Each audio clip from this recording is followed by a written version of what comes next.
All right. Oh, this is exciting. We have got. Hang on. We've got. Oh, this is exciting. I'm not.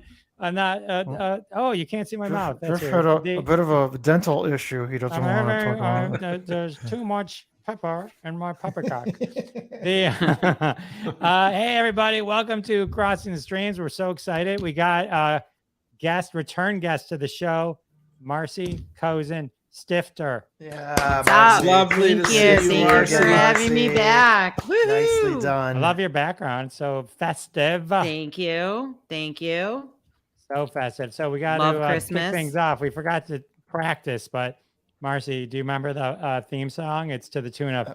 I thought about this. Am I really? I mean, am I really going to sing it again? Yeah, of course. Well, you're back, so yeah. Singing it. It's like a rite of passage. You're sure. Here's the story. Story of some lonely fellas who spend way too much time watching the TV. All of them have jobs and friends. Well, not really.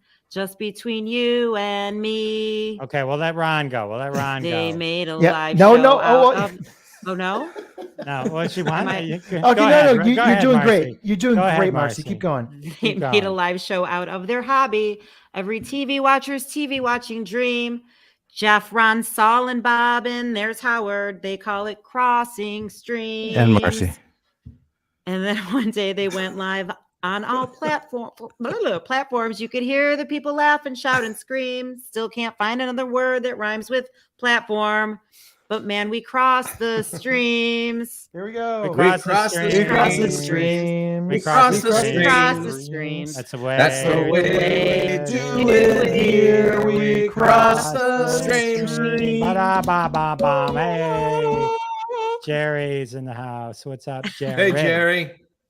I always feel bad. Jerry chimes in quite a lot during shows with some very funny, witty asides. I try to keep up. But it's usually during a conversation. I don't want to interrupt somebody to say, "Hey, Jerry's saying something funny." But right. We put it on the screen, so in replays, it encourages replays. So what do we got, Marci? Welcome back to the show. Thank you very much. What are you up to? Do you have anything to plug? A book, a tour, anything? I don't. Yes, I do have something to plug actually, because my brother said, "Hey, plug my show." So how about that tree? My brother's got Bruce Springsteen airing all the time. I don't even know where to tell him to go. So, Aaron, if you log on, throw it in the chat. But I'm just cold. I went to Costco today. That's my life. So we're plugging Michigan and American capitalism. All right, good. Costco samples are the best, so don't knock those. Don't knock. No, those. I was there too late. I was there too late, and they didn't even have samples. So it's just that's how sad my life is right now. I'm just kidding. It's great. It's nice though that the left wing doesn't control this country anymore. We can have samples back at Costco. That's right. God, the left wing sample hoarding bastards. All right, real quick, we got the drinking game rules. If anyone in the show drinks, you drink. If there's a technical issue, drink. If my mouth doesn't match my words, drink. If we put your name on the screen, drink. If we forget someone's name or show or where to watch the show, drink. Also, real quick, a little shout out to Ukraine, standing with Ukraine, fighting the fight. As always. And then also, just to kick things off, because this is becoming an unfortunate thing, just another big celebrity, Twitch, passed away with suicide. And this is just a reminder that, if you need help, there is a national suicide hotline now. It's 988. It replaces 911. You can still call 911, but they'll send you over to 998, which is set up to handle that very specific type of call. So that is a nice thing that they have in place now. So I don't know. Did you guys watch? So you think you can dance? Or I never watched Ellen. He was on Ellen too. No. But my wife was a big fan. No. You know who also passed away this week that if you're not a sports fanatic like myself and Howard, and I know Bob to a certain extent you are, but you don't follow soccer, I don't believe. But Grant I'm a Wall homer. passed- I followed it when the U.S. was in it. Now I don't care. And now it's like Grant Peru Wall, and Antarctica or something. Grant Wall passed away suddenly a couple days ago from an aortic aneurysm. Grant Yeah, I Wall read was that. the American journalist that basically is the George Washington founding father of American soccer. He was around writing about how great the sport was when it was still this shitty heap of afternoon activities that nobody even bothered with.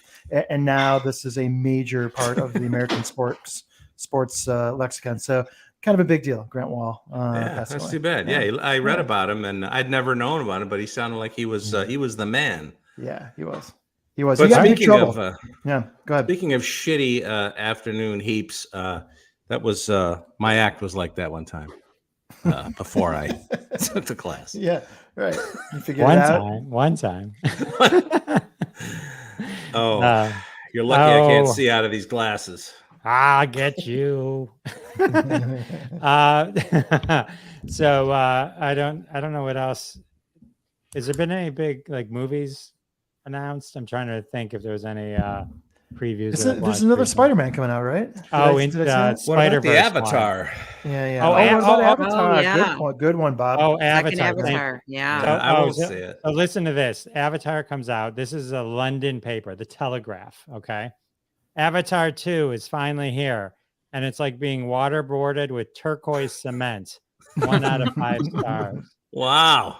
Wow. Really?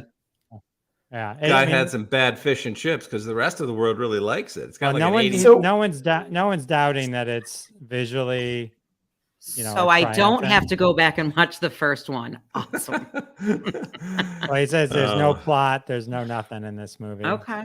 But I don't know. It doesn't mean, I mean, I never saw it. I've never seen the Blue Man Group either. So can I just tell you guys, it's the same thing. And Jeff, I might have been with you. I can't even remember this, but I saw Avatar 3D in the movies. Wow. And it was when the technology was first around, seeing 3D, like legitimate 3D movies. I'm not talking about the Jaws 3 bullshit. I'm talking about an actually filmed movie in 3-dimensional with the CGI.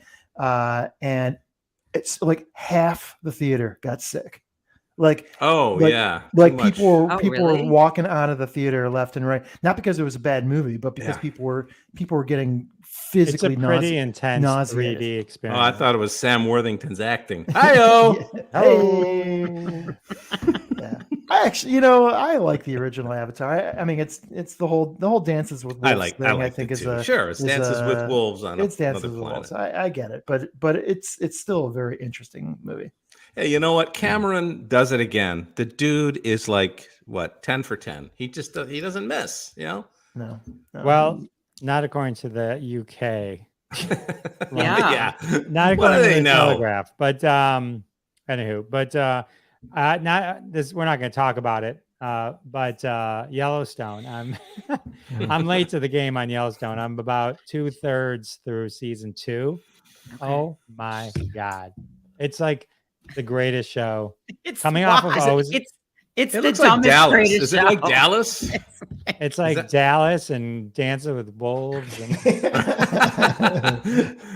I love Dallas meets Dances with Wolves. I love every second. It took me about 6 episodes to be like, oh, this is the greatest. This is the greatest time I will be spending. And then from there on, it just foot down on the gas pedal. Unbelievable. So if you guys haven't seen Yellowstone, it's on Paramount. Have you guys not talked about Yellowstone yet? We've never talked about Yellowstone. I haven't seen it. We haven't. Maybe Oh my God! you'll do that. I see a special in our future. Yeah, well, I think there's a whole hour or at least a half hour. Oh my gosh! Yeah. I tapped out after a couple episodes. Oh no, you got to get Yellowstone. Got to get through 6 episodes, and I promise you, I know exactly what you're feeling. We were like, this is good. I'm looking I don't know now. what everyone's talking about. 6 episodes, boom. What? I want cowboy hats on everyone's head. Yeah. And a show dedicated to Yellowstone. And the guy who created it, he's done so many shows. He writes them all, I think. Yeah, he's amazing. Now he's got prequels and sequels and I know he's like the Shonda Rhimes of yes. And I'm into the Tulsa King right now. So with Sylvester Stallone, and that's his too.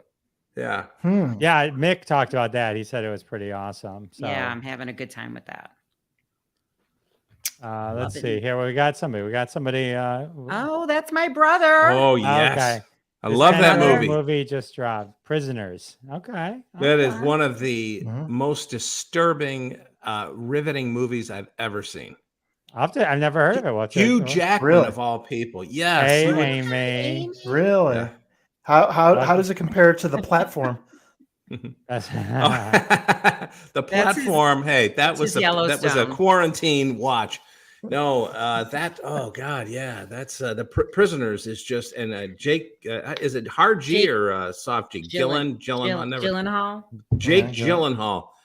He's like the only. He's got this weird little affectation. He's got an eye twitch throughout the movie. I'm like, why are you doing that?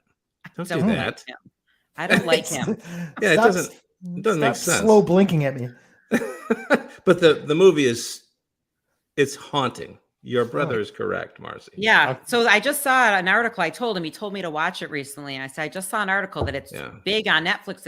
It's 2013, I think. And now everyone's watching it right now. So Yeah. I have to go back. All right. and Well, see we'll it. have to. And that's- Paul Dano, who played the Riddler Oh, badly okay. in the last. Look, all of a sudden I'm Rex Reed. Ah! blah, blah, blah, blah, blah, blah. All right. Well, maybe we'll do the Marcy. Watch the Prisoners. You can do it. I'm next going to time. watch. I have to watch it. Yep.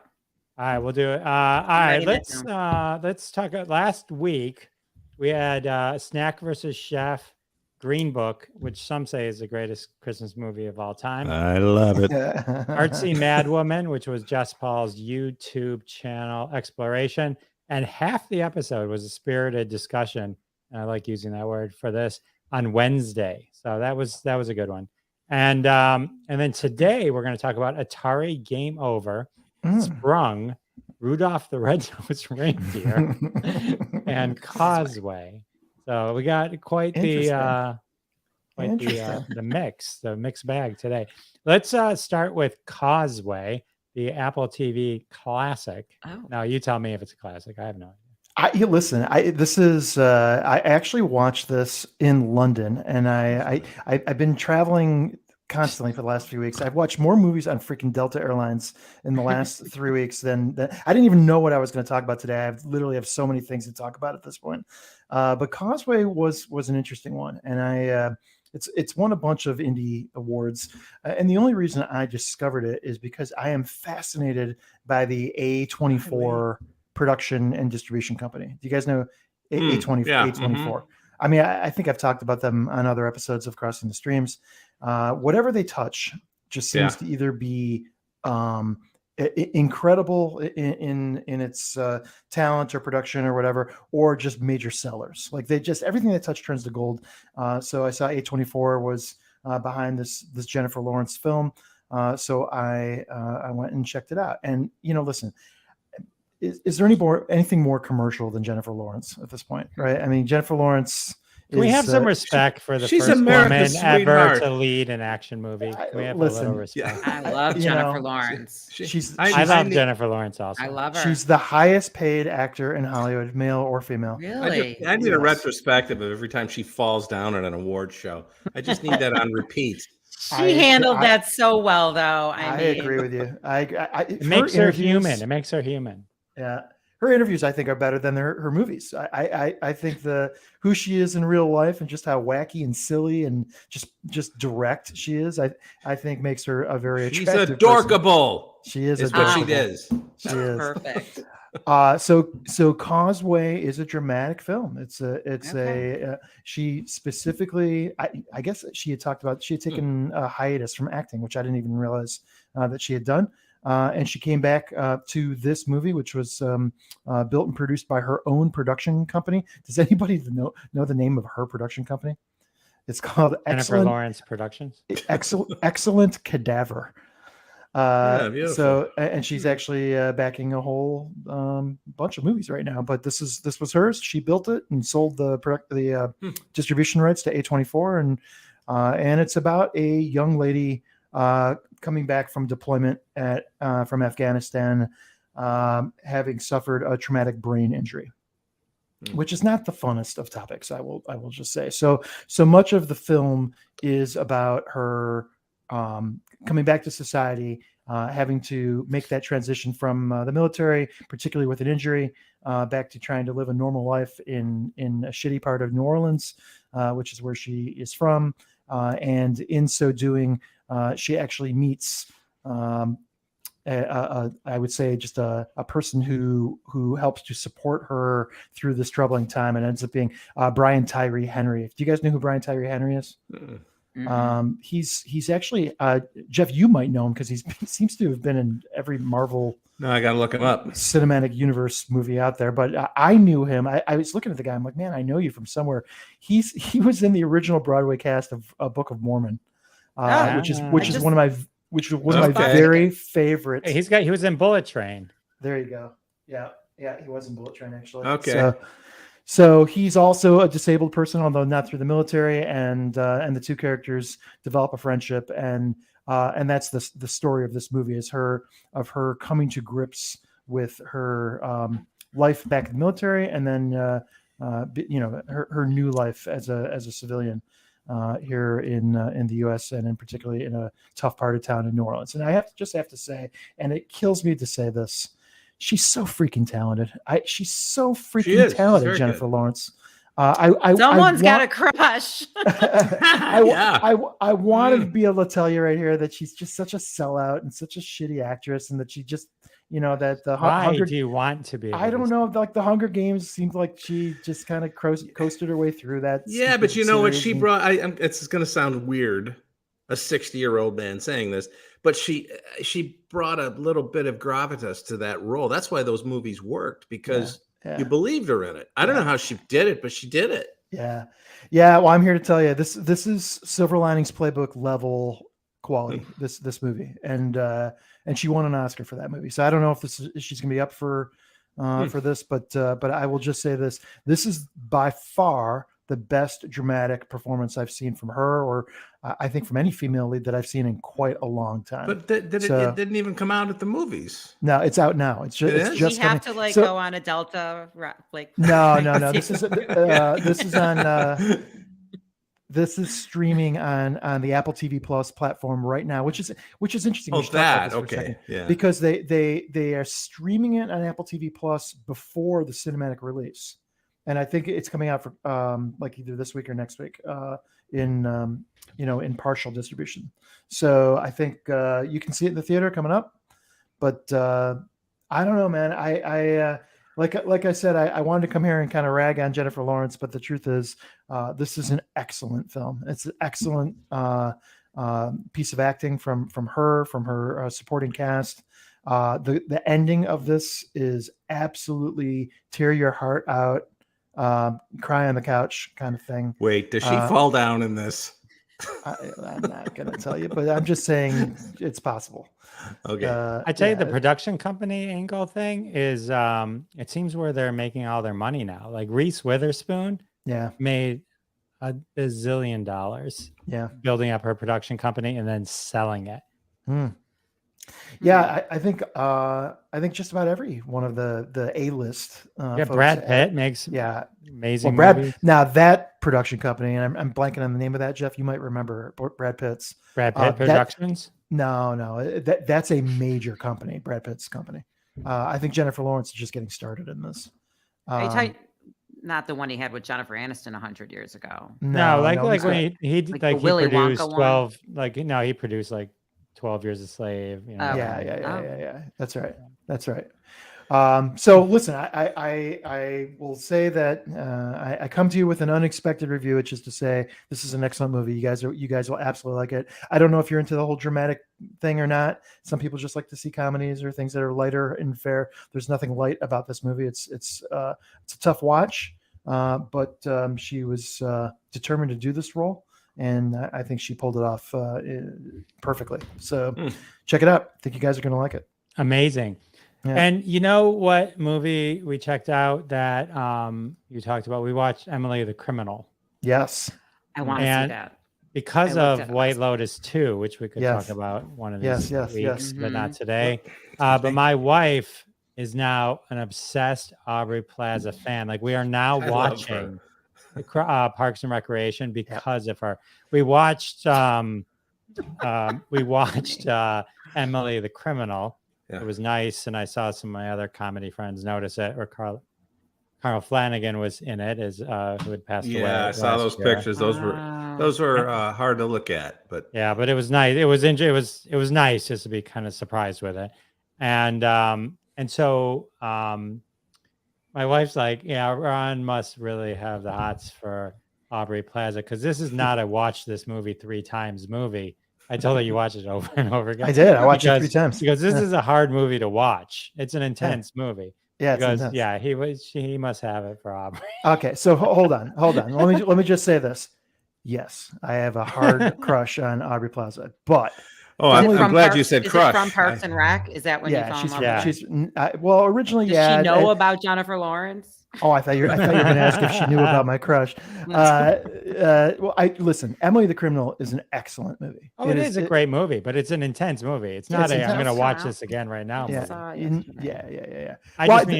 I watched the second time because I had a lot of questions. I felt like I was missing pieces of the first run through because I was like staring at it. Listen, I think Aubrey Plaza is. She's a different kind of talent than we're talking about with Jennifer Lawrence. It's you got to fit Aubrey Plaza into the right role for her to. She's she reminds me of. She's like a female Charles Grodin. She comes at every role with this weird attitude that just seems to work every time. Yeah. Well, you know what else is a match about that too, Bob? It's a good comparison because have you ever heard Charles Grodin, rest his soul, when he was interviewed by David Letterman or some of the other old time? I waited up for those because he was such an obnoxious. He's crazy. He's Aubrey Plaza is amazing. Aubrey Plaza's interviews are insane, and so there is a comparison there between Charles Grodin and Aubrey Plaza in terms of the level of craziness we're talking about. You want me to give you your new favorite Aubrey Plaza movie? Please do. Sure. I'm taking notes. Okay, Safety Not Guaranteed. I love this movie. Okay, I love this movie. Oh, you know what movie she's in? Isn't there one where somebody and somebody get married? Hang on. I don't know. All right. Aaron, what's the answer? Yeah. My brother's listening. Mark Duplass, I think is his name. He's the writer, director, actor. Aaron, it looks like Aaron also knew that the Causeway dude was from Book of Mormon. So that's good. It's impressive that he knew that. Someone needs a date. A date. Oh, someone needs a date. Is that? I'm married. That makes much more sense than Defate. Mike and Dave need wedding dresses. Yeah, Mike and Dave need wedding movie. dates. Yes, that's that movie's hilarious. You like because I think there's an Aubrey sex scene at the end, Ron. So you can. Wait, is that the one with Robert De Niro? No. This is with the guy from Zac Efron and Adam Devine. Got it. Because isn't there an Aubrey funny Plaza movie? I think I remember it being a funny movie. There's an Aubrey Plaza with a sex scene with Robert De Niro. This is with Anna Kendrick. Yeah. IMDb doesn't put her in the Aubrey Plaza on the top. She wasn't top billing Aubrey Plaza back then, but in the poster she is. Anyway. Well, now White Lotus, everyone's going to know she is. So you guys, do you talk about White Lotus yet? Howard talked about White Lotus season 1 a while ago, so we need to kind of recap with season 2 because it is a completly different show. Dirty Grandpa, that's right. That's right. Different seasons. I thought he was insulting me. No. All right, let's move on. Let's talk about Sprung. Let's let Marci tell us all about my this show. Freebie show. So, have any of you seen Sprung? No. Okay, so Sprung is a sitcom. It's a hilarious show about some nonviolent convicts that are released early from jail or prison, actually, because of the coronavirus. And so it's by the creator of Earl. What's the name of the show? My Name is Earl. My name is Earl. Yeah. And Raising Hope. Martha Plimpton And she's acts in this, or she wrote it? she stars in it. I in love Martha Sprung. Plimpton. So a lot of the same actors from Raising Hope are in Sprung. It's on this channel, Free V. Oh yeah, I They're- just saw that the other night. yeah, I've seen this. Freevee used to be You the can get IMDb channel. Oh, okay. I'm saying Is that right? Now I they gotta look renamed up it. that. They named it Awesome. Freevee. Yeah. It's like a Roku channel that you can download, or you can get there through Amazon Prime. You have to watch commercials. It's worth it. And it's about 8 episodes, season 1. There wasn't one moment where we weren't cracking up. And I really felt that the finale was also really well done. So there's just no disappointment. You will just laugh. And it takes you back to the beginning when no one knew what was what. And we were all fighting over toilet paper and figuring out what a mask was. What am I wearing on my face? And it's just really funny. So these convicts are let out. They have nowhere to go. And Martha Plimpton takes them into her house. And it's just a good time. Good old funny show that I don't think you will be disappointed. So. Yeah, Martha Sprung. Plimpton is one of those actresses or actors that she was so endearing when she came on the scene, like back in the 80s, I guess it was. Like the Goonies, remember the Goonies? Yeah, I mean, that was the first thing I saw her in. And then she had a couple more, then she kind of went away for a while. But every time she comes back, she just steals the scene. You know, she's just got a funny, and it's just a sort of a genuine, warm funny about her. I think this character that she plays on Sprung is got to be the best. I know that, Goonies, we'll always remember her in that movie. And the Sprung, she is just hilarious. I mean, she plays this role well. What was the movie with the Steve Martin movie? Parenthood. She was in Parenthood with Steve Martin. Yeah. Yes. That's where I got to know her, yes. actually. She Yeah, was very young, right? She played Keanu Reeves' wife or girlfriend. That's yeah. Oh, that's right. She played that. And I love that movie. She's fun. She's better in this. But yes, that's a classic role. Your brother agrees. Sprung is brilliant. So guess who told me to watch Sprung? That's this guy, my brother. He's the one who told me. And my mom says it's hilarious. See, I've got people are watching this, my family. I've got a lot of support. My brother and my mom. Thanks for being here. That's very sweet. Hey. Marci is a most welcome guest. And you are too. Thank you. And very capable. Yes. And ready with a towel hanging off the side of something on the edge. Oh no, that's a coat rack. But look. Ready with a towel. What are you suggesting? No. What are you suggesting, Ron? I think she just jumped off the thing. No. Let's give her a second to come back.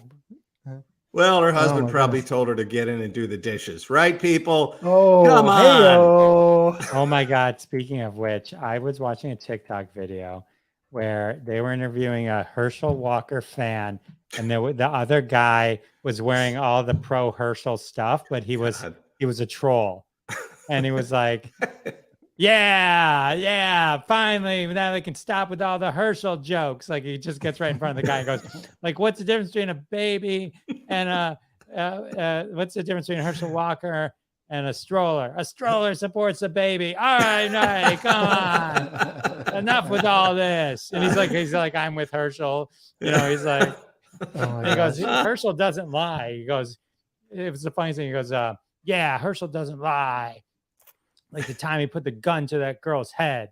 He didn't lie about that. And you know what people aren't talking about? When he did it, she listened. I mean, this is what they're, as one does with a gun. They're like completely trolling. It was just so I love that. So we welcome back. Guest. So I have a touchscreen laptop, and that was a mistake, but I was going to show you that I bought my beautiful microphone that Jeff told me to get, and I got it. See? Well, you sound good. Oh, is it a Yeti? No, it's not a Yeti. No. It's probably an ATR. So it's yeah. nice. All right, Yeah. let's get into the holiday season. We got I don't know Marcy. if- Just move your head to the left so we can get the Christmas tree in as we talk about Rudolph the Red-Nosed Reindeer. I don't know if I want to do this anymore. I wanted when because we started and I've been my head's been wound up with all these actors that do this method acting because we were talking about Paul Dano, and that brought me to this sort of, it's not a rabbit hole. But can I talk about that for a minute? Can we do that? Sure.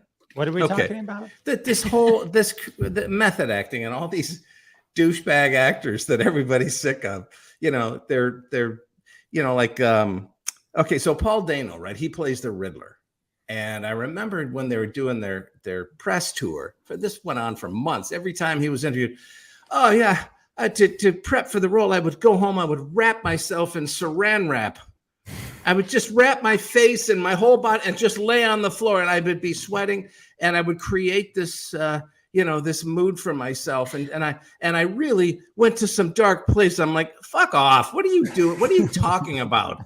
Just fuck off and keep fucking off. Nobody wraps if you're wrapping yourself in saran wrap at home, somebody needs to do an intervention, and oddly, I love that movie, and I love Paul Dano in almost everything except that. He was the least interesting character in the Batman. I don't know if you saw it, but he was the Riddler. He was the guy. He was the killer, and he was at the end. He was just, I don't know, meh. So all this wrapping himself in saran wrap.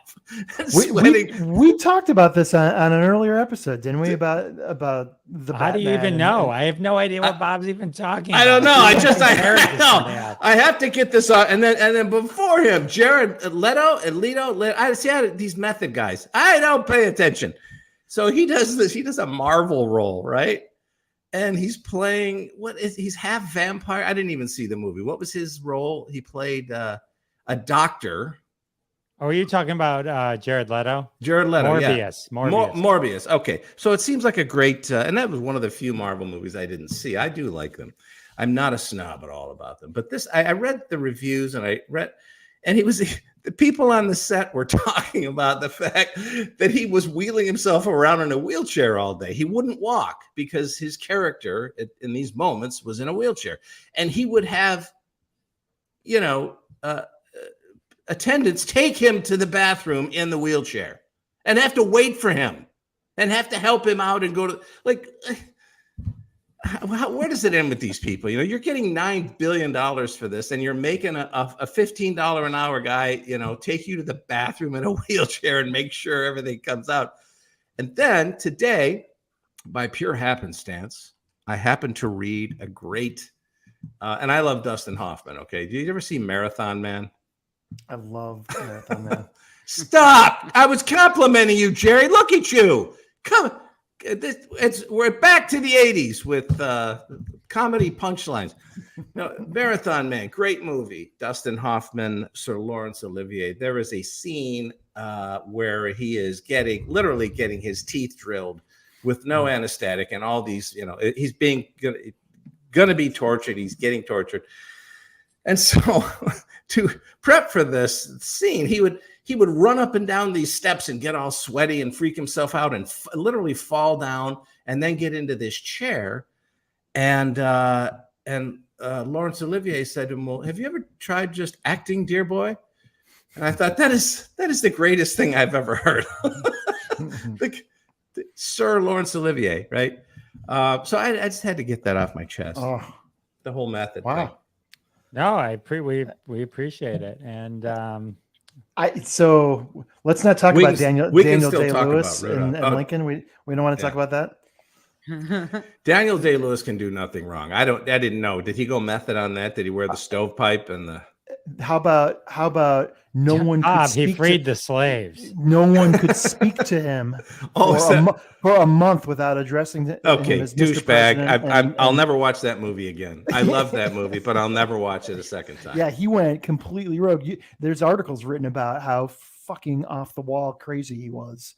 Liam Neeson was supposed to be Abraham Lincoln. Really? Who was?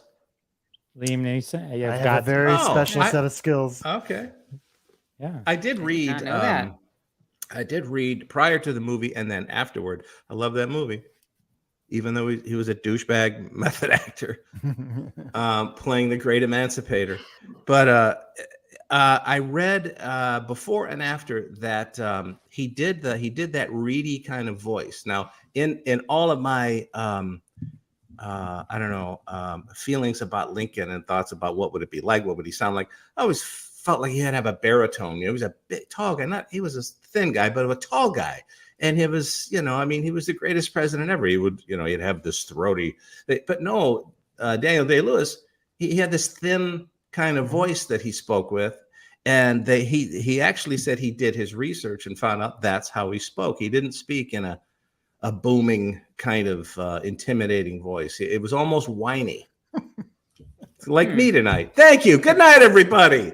All right, so maybe laughing at Jerry. maybe we just give you a second to calm down. Let the folk medicine kick It's a in. Rosner rant. It's Okay. it's a Phillips bitch up. How about I I do my show, and then we'll just, if you still want to do Rudolph, we can. We can. I have a few things to say about it, but it may be out of place at this point. You go ahead. All right, let's put a little segue between. Okay, let's talk about Atari Game Over. This is a documentary. Hang on. Where am I? I'm lost. I can't figure out which. Sorry for my language. Yeah, that was harsh language. There we go. So anyway, Atari Game Over. Let me do this. So this is a documentary. This was put out in 2014. This was created by like the Xbox network. It was a whole Xbox video store. It was released by Microsoft. It was meant to be a series of documentaries that they were going to do and stream on the Xbox. So the history of Atari Game Over. Looks like we got Paranormal 5 being shot in the lower left corner. Sorry, I gotta plug it. We have a poltergeist apparently. Notice this. Something's happening. Now, what is that? Is it you can't touch the mic once it's there? If you breathe, I can hear it. Bob I breathe. got a low battery alert. Oh, okay. My No, you're apologies. good. You're good. All good. So Atari Game Over. So Atari Game Over is a film released by Microsoft via Xbox in November 2014. So what is this movie about? It is, first of all, it is on Tubi. It is free. You can watch it. It is 60 minutes. If you like video games and video game history, this is a great 60-minute documentary. Just cuts right to it. So the story is this.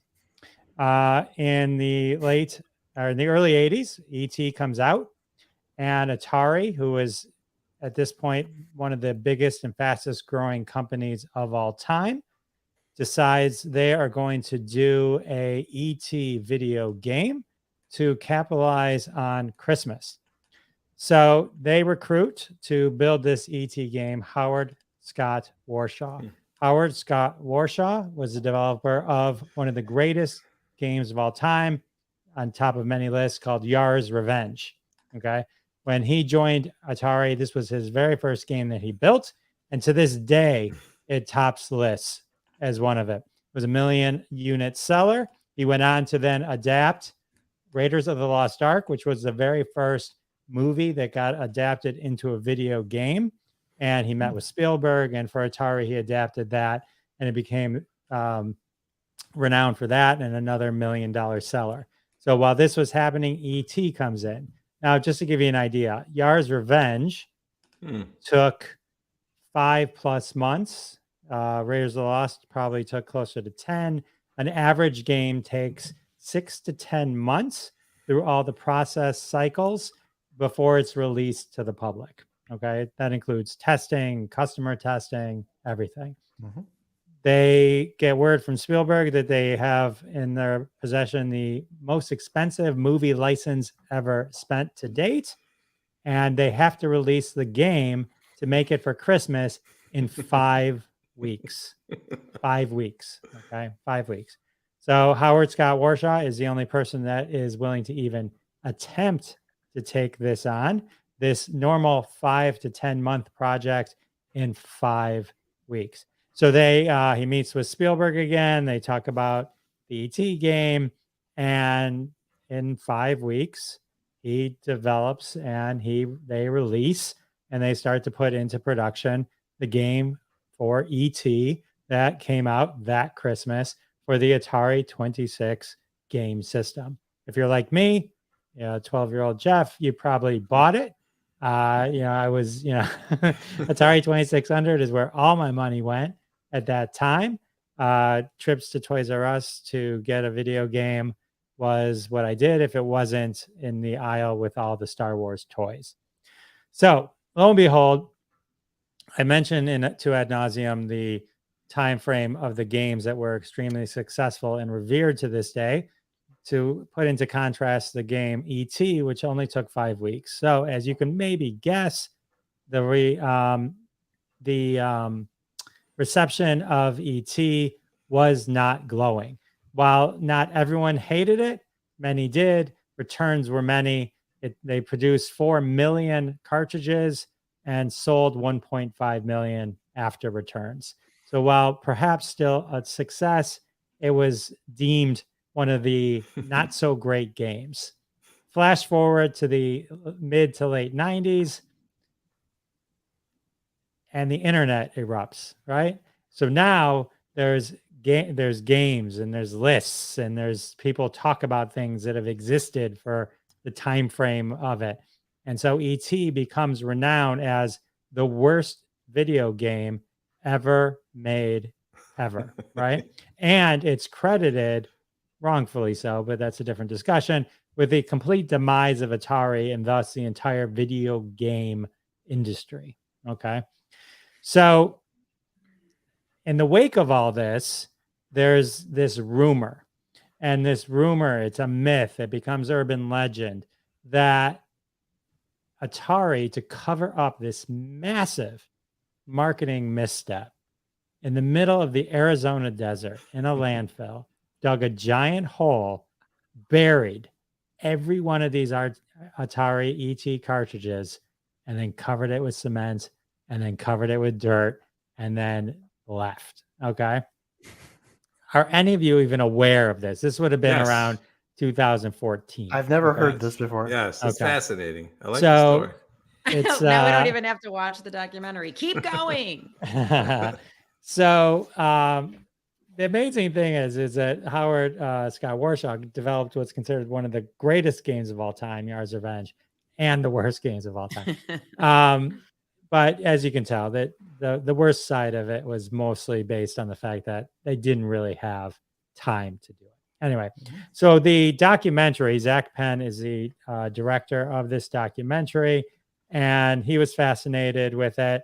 Another person of note in this documentary, including Howard Scott Warshaw, is Ernest Cline. He wrote Ready Player One, and so he was of note. And then he was there, and so basically, what's interesting is the movie sets itself up where they have to find where these are buried, because it's not like a landfill, like it's like Bob's backyard where there's like, we can just dig right here, right? I mean, it's miles of acres. I mean, it's just like an insane amount of land. So the interesting thing about the documentary is they literally they find photographs from the time, and nice in a unique and interesting way. They kind of show, the scene in Raiders of the Lost Ark where they find the medallion, and then he puts it together and then he holds the staff. And the sun comes through. So they kind of did that with the photo to pinpoint the basic location of where these Atari cartridges were buried. And then they had to get permission they had to add a little drama to the documentary.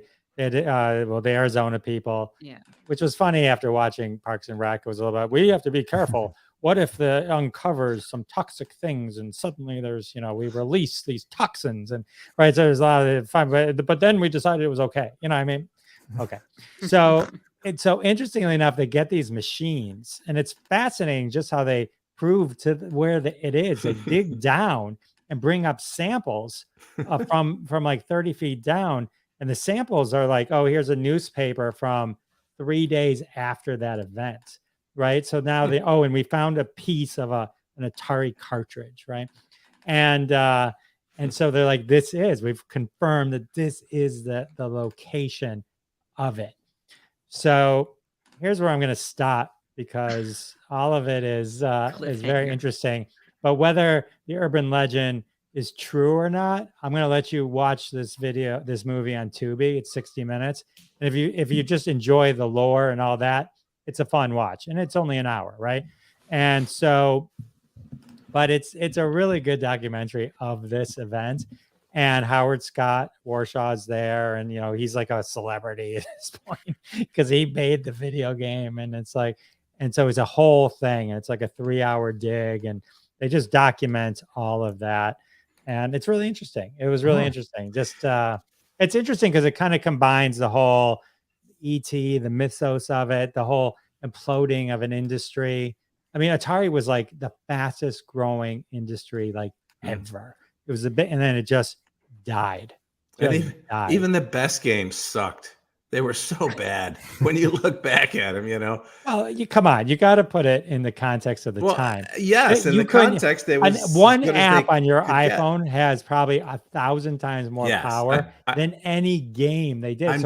With what they had, it was fascinating and amazing of what they could do. We loved our Atari. Yeah, I have seen the ET game played, and it is horrid. Well, it's so bad. Well, no one's going to argue that, but it was of the time, and there's story behind that, and story I have behind a question. that. Yes. Why take all the time to bury 2.5 million cartridges in the desert? Just take them to a dump. Why did they bury it like? Oh no, it was a landfill. Oh, it was a landfill. Yeah. Oh, but it was then covered in cement. Now, I'm not telling you whether or not the urban legend was true or not. I'm not telling you whether the urban myth was true. You're saying that's what was said happened, but it was what was said happened, and so I'm not going to give away the ending because then you really I am. There's what happens. I'm a jerk tonight. Yeah, I had not heard the urban legend about all this stuff being buried under cement and dirt and all that stuff, but I am quite familiar with how bad some of those Atari games were. Remember looking at the cover of them and going, "Wow," because this was all airbrushed. But keep in mind, an entire industry and a world was fascinated by Pong. Yeah. Oh, right? I know. Which is just two things going up and down and a dot going through.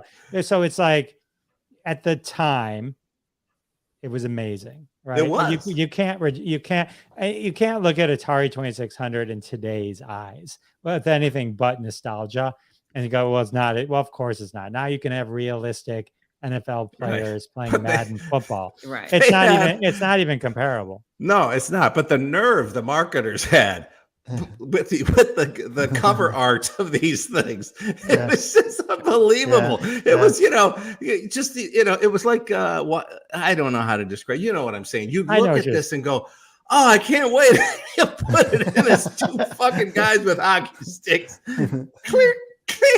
All right. Well, anyway, if you have nostalgia for the days of video games, when video games were just those innocent things of just dots, when my biggest thrill was finding the Easter egg dot in the adventure game and bringing it around just to find. Of course, that was a great dot. That was a great game. I would play Pong today. I love that game. I'm sure you would. All right, are we going to do Rudolph? Well, I was gonna, but you've been very dismissive of me this last segment. I'm just playing. Very hurtful. We don't have time for this. You can't cover Rudolph in 10 minutes. No, it's a particular place I was going to go with this. We'll shorten it. We'll make it real short. But 20 years ago. Hang on. All right, Rudolph. Okay, go. 20 years ago, I thought when I was beginning comedy, I thought I was pointing out something very something that nobody had ever seen before, and this joke was so edgy, and I was not joking or making fun of the gay community. I was making fun of the show in that it Heard felt you to going me like it was a gay allegory, right? And if you watch it with that in mind, it really turns out to be, you watch it and go, wait a minute, these animators were onto something. And these storytellers knew exactly what they were doing. This was not an accident.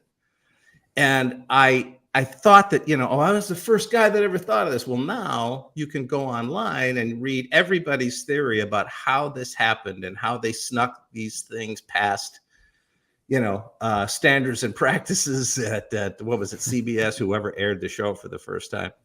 But when you delve into it and you read like the some of the examples they give, in the old joke I did was just that the Hermie, he wanted to be a dentist, and they made his voice so over the top feminine, right? And they gave him a lisp and all these, stereotypical horrible things. But that was the time that, it was 1965 or 6 or something like that. So now when you go back and read people's breakdowns of the show, it all sort of becomes clear about how, look at this Rudolph, right? He's born with a red nose. He's the most different character, right? So what do? They don't accept him. They put mud on it, right? Santa tells them to. Don't let anybody see that. And then Burl Ives, who is the narrator, says they kept, I think they said Santa and Donner kept Rudolph's infirmity secret for a whole year.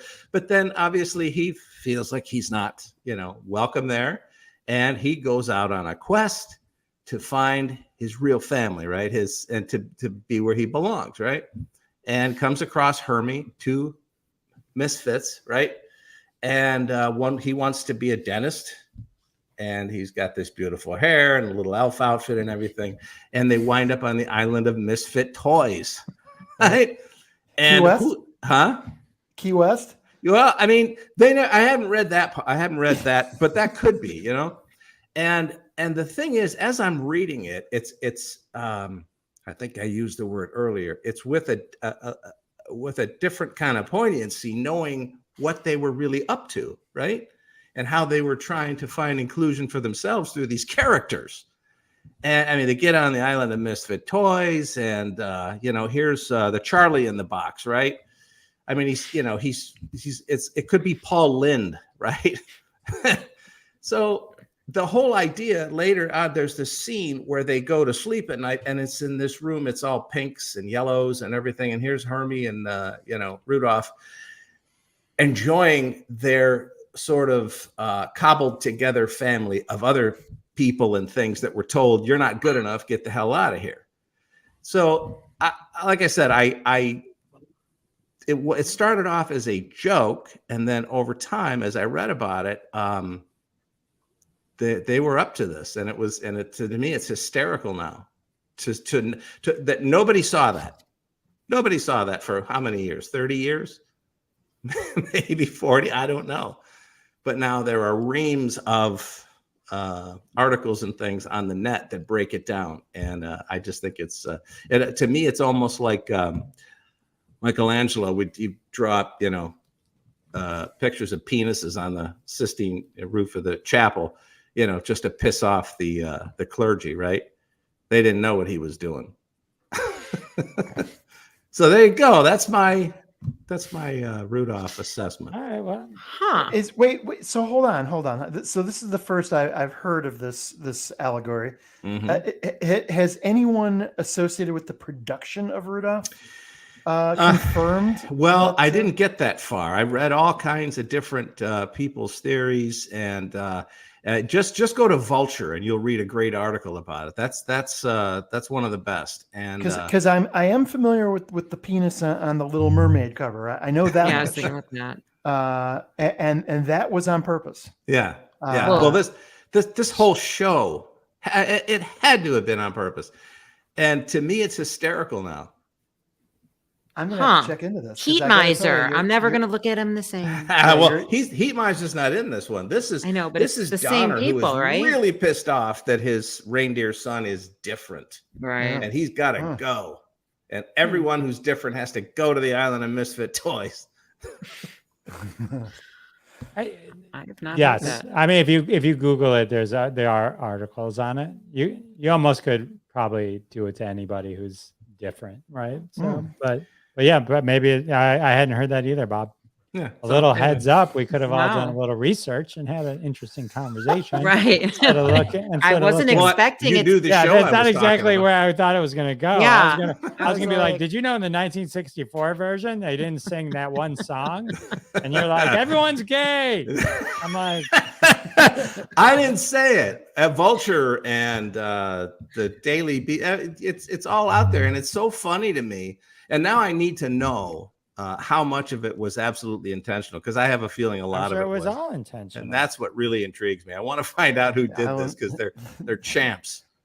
Jerry's comment, the Island of Misfit Toys is now a hot topic. That's possible. That's possible. All right. Wow, All right. I feel like Well, thank you, know, Bob. Well, thank you, Bob. I do have breaking news. Breaking news. Uh-oh. Henry Cavill is Yeah. out of the DCU. Yeah. Okay. He got I screwed, don't man. know what the First hell of that all, is. they put him in a shitty origin movie. That was awful. And then his Man of next, Steel. just awful. Just awful. Who Where are we was the talking fun? about? I'm sorry. Who is Oh, this? Superman. Oh, Superman. And then they screwed him, and then he wound up. He didn't get another full-length movie of his own. I thought, And they just brought him back. yeah. They just brought him back. Yeah. And Black Adam too. Yeah. And then boom, gone again.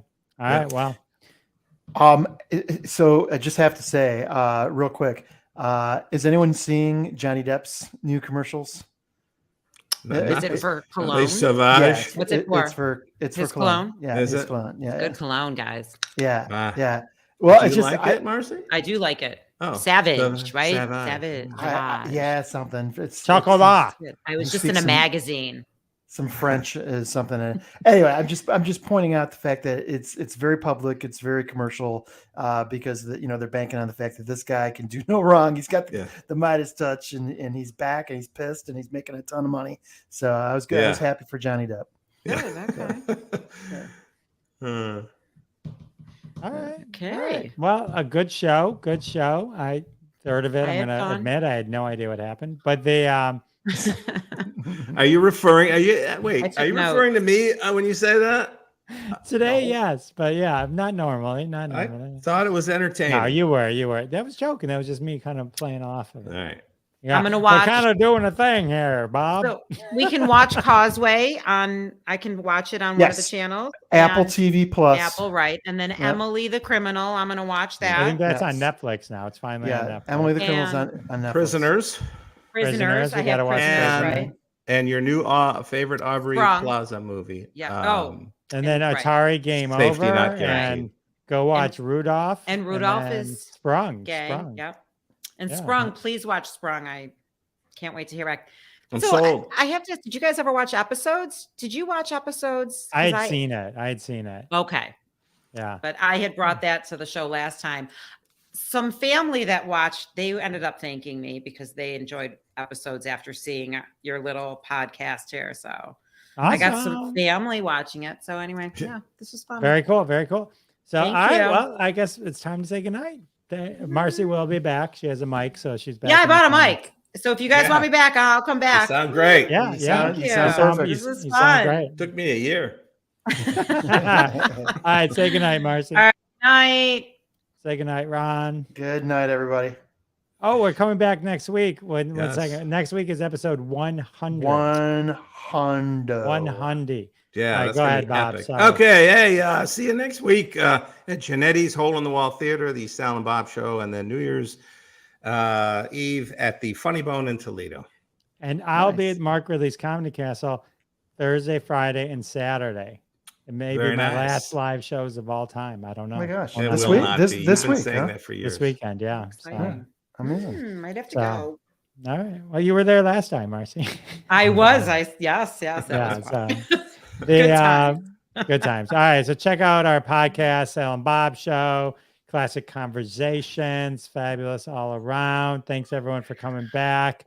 We appreciate all of you, and we'll see you next time. And that has been another episode of Crossing the Streams. Join us every Wednesday at 9:30 p.m. Eastern Time, live on Facebook and YouTube. Follow The Jeff DeWaskin Show on YouTube to be alerted every time we go live with your hosts, Jeff DeWaskin, Ron Lippett, Howard Rosner, Bob Phillips, Sal D'Amelio. We're all in the socials. Follow us, listen to our podcasts, Classic Conversations, and The Sal and Bob Show. Check them all out, and we'll see you next week and every week when we cross more streams right here. See you then.